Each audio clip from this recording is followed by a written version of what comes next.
Article 29. This article will be studied during the week of September 20th through 26th. Rejoice in your own progress. Theme text: Let each one have cause for rejoicing in regard to himself alone, and not in comparison with the other person. Galatians 6:4. Song 34, Walking in Integrity. Preview: Jehovah does not compare us with others. Yet, some of us might be inclined to do just that and then to judge ourselves negatively. In this article, we will discuss why it can be harmful to compare ourselves with others. We will also see how we can help family members and those in the congregation to see themselves as Jehovah does. Paragraph 1. Question: Why does Jehovah not compare us with others? Jehovah loves variety. This is evident in his amazing creations, including humankind. Each of us is unique, so Jehovah never compares you with others. He examines your heart, your inner person. He also takes into account your strengths, weaknesses, and background. And he does not ask more of you than you can give. We need to imitate Jehovah by seeing ourselves as he does. Then we will have a sound mind, thinking neither too much nor too little of ourselves. Romans 12:3. Paragraph 2. Question: Why is it not good to compare ourselves with others?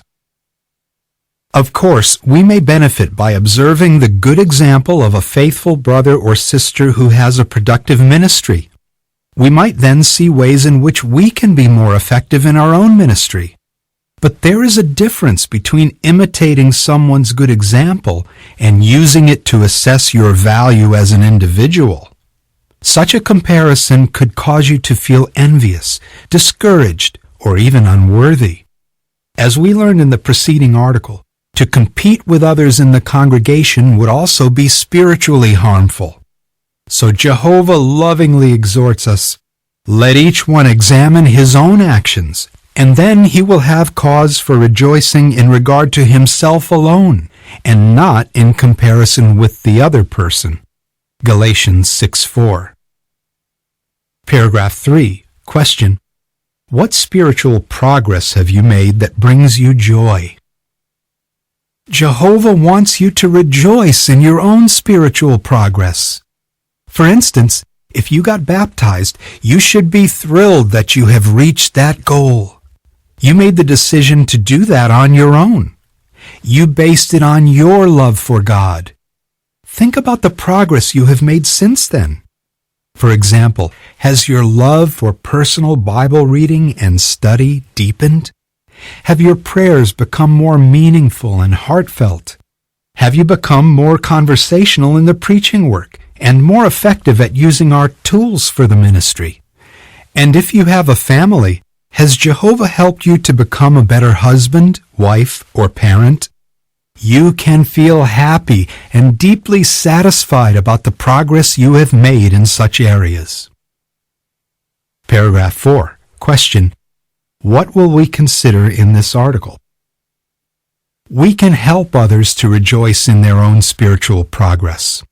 We can also help them to refrain from making comparisons.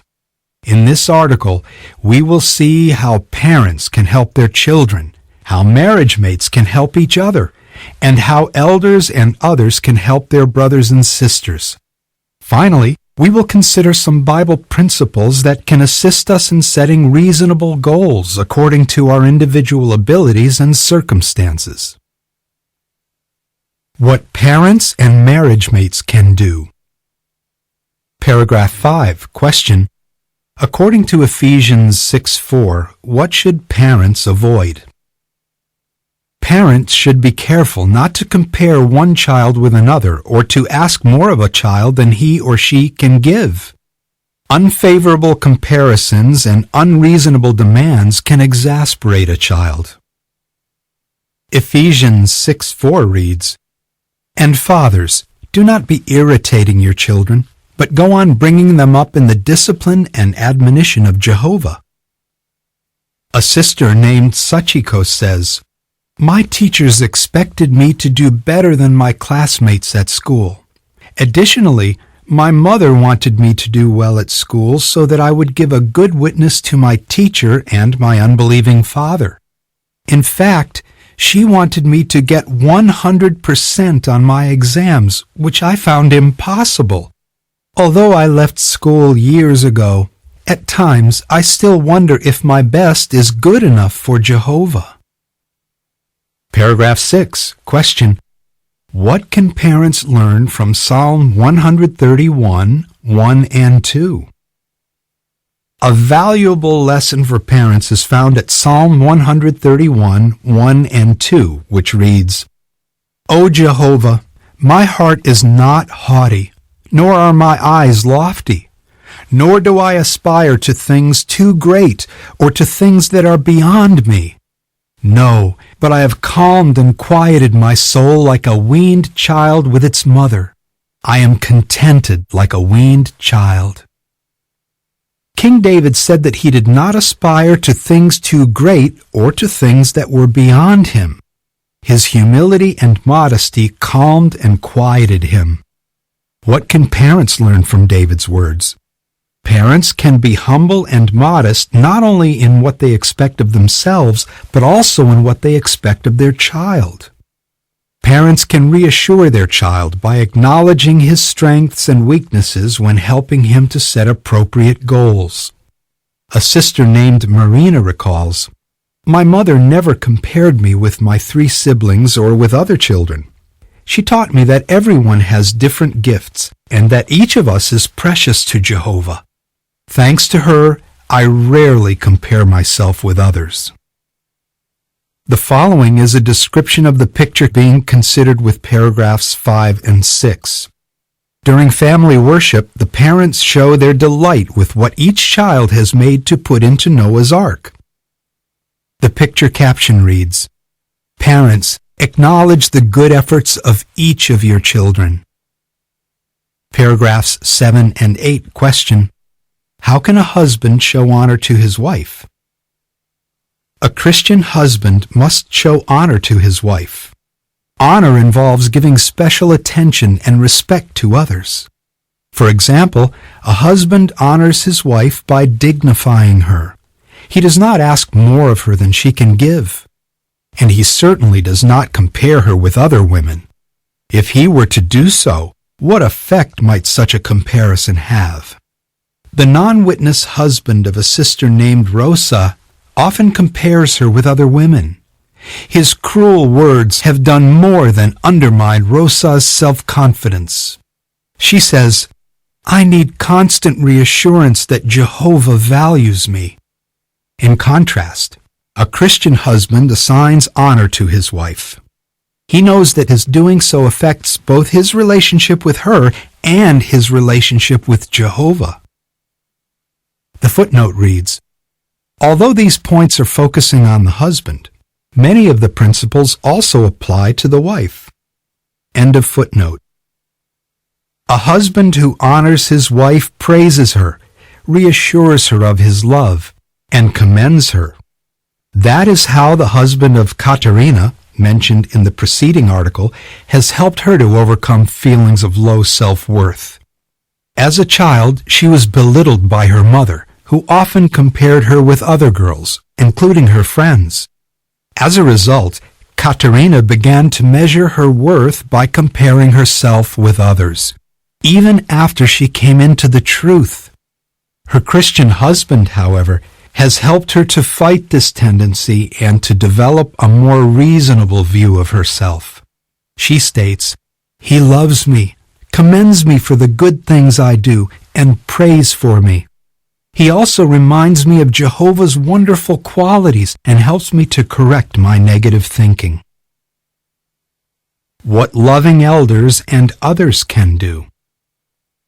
Paragraphs 9 and 10. Question: how did caring elders help a sister to overcome her tendency to compare herself unfavorably with others?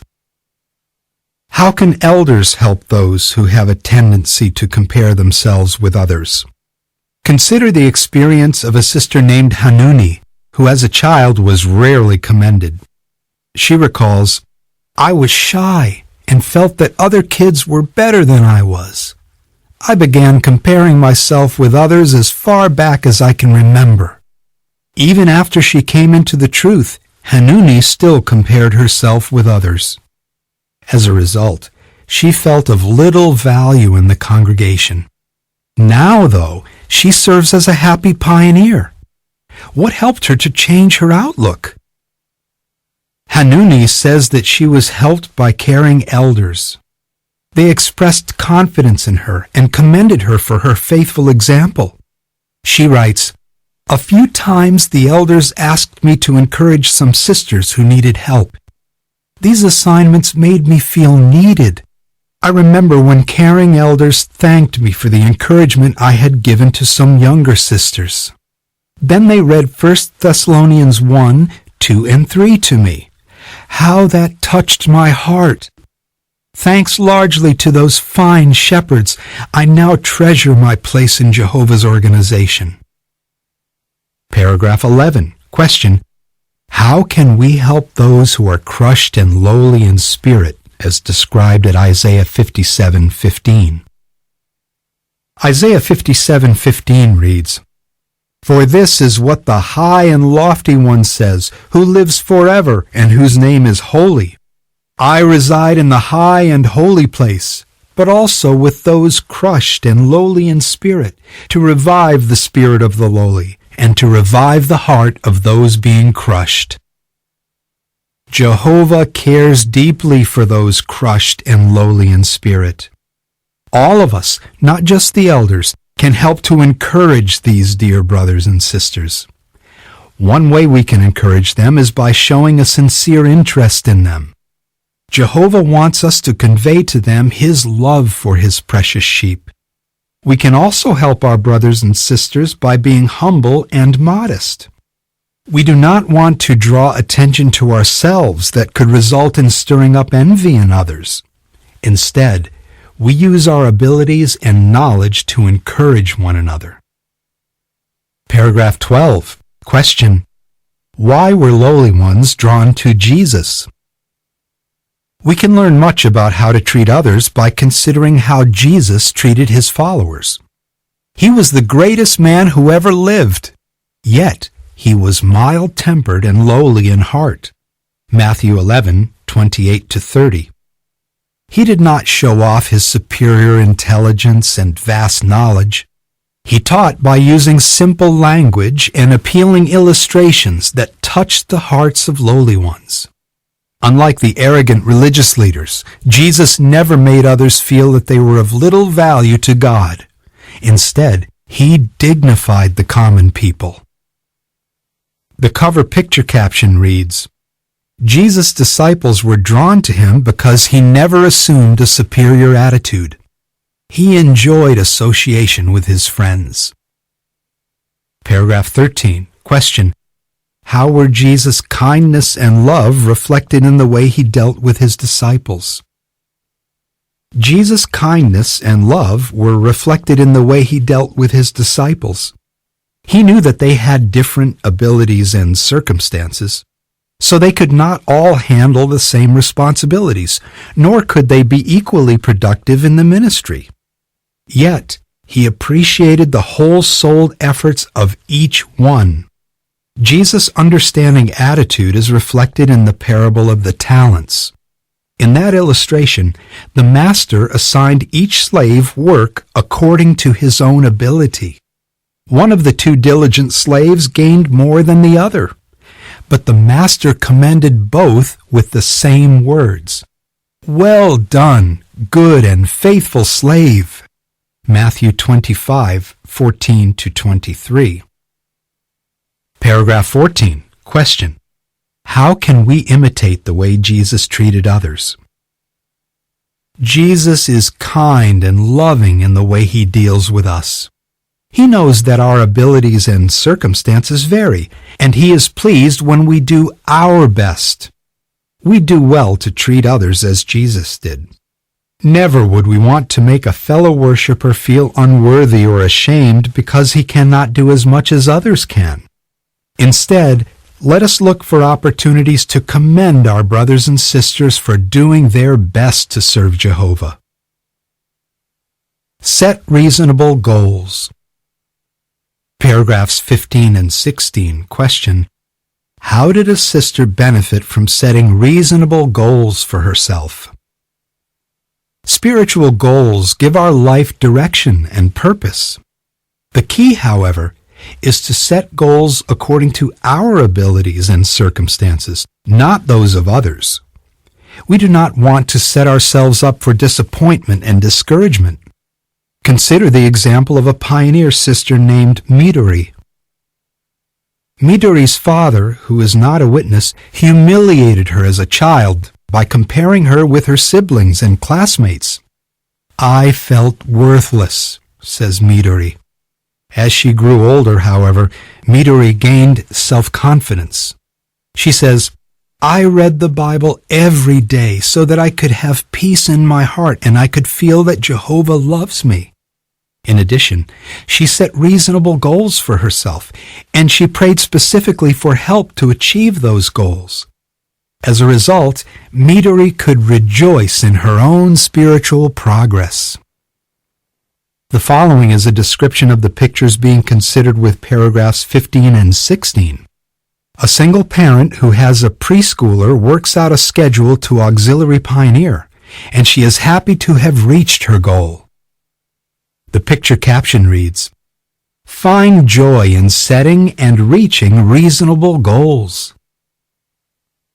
Continue to give Jehovah your best. Paragraph 17. Question. How can we continue to be made new in our dominant mental attitude, and with what results? Negative feelings and thoughts may not go away overnight. So Jehovah exhorts us, you should continue to be made new in your dominant mental attitude. Ephesians 4:23 and 24. To do so, of course, we need to pray, study God's Word, and meditate. Apply yourself to these things and look to Jehovah for strength. His Holy Spirit will help you to overcome any tendency to compare yourself with others. Jehovah will also help you to recognize and quickly root out envy or undue pride if these undesirable feelings spring up in your heart. Paragraph 18. Question. How can you take comfort from the words found at 2 Chronicles 6:29 and 30? 2 Chronicles 6:29 and 30 reads, Whatever prayer, whatever request for favor may be made by any man or by all your people Israel, for each one knows his own plague and his own pain, when they spread out their hands toward this house, then may you hear from the heavens, your dwelling place, and may you forgive, and reward each one according to all his ways, for you know his heart. You alone truly know the human heart. Jehovah knows our heart. He also knows our struggles, our fight against the spirit of the world and against our own imperfections. As Jehovah sees how hard we are fighting against such negative influences, His love for us grows. Paragraph 19. Question. How does Jehovah illustrate the way He feels about us? To illustrate how He feels about us, Jehovah uses the bond between a mother and her baby. Consider the example of a mother named Rachel. She writes, My daughter Stephanie was born prematurely. When I first saw her, she looked tiny and helpless, but the hospital allowed me to hold her every day during the first month when she was in an incubator. Those tender moments helped us to form a close bond. She is now 6 years old and is smaller than others her age. Yet I love her all the more because she fought so hard to live, and she has brought so much joy to my life. How comforting it is to know that Jehovah feels that type of deep love for us when He sees us fighting to serve Him whole-souled. Paragraph 20. Question. As a dedicated servant of Jehovah, what reason do you have to rejoice? As a servant of Jehovah, you are a unique and valued member of His diverse family. Jehovah did not draw you to Himself because you were better than your neighbors. He drew you because He looked into your heart and saw a meek and teachable person whom He could mold. Be assured that He appreciates it when you do your best to serve Him. Your endurance and your faithfulness are evidence of a fine and good heart. Luke 8:15. So continue to give Jehovah your best. Then you will have good reason to rejoice in regard to yourself alone. How would you answer? How can parents help their children to rejoice in their own spiritual progress? How can elders help those in their care to feel loved and appreciated? Why can we rejoice when we give Jehovah our best? Song 38.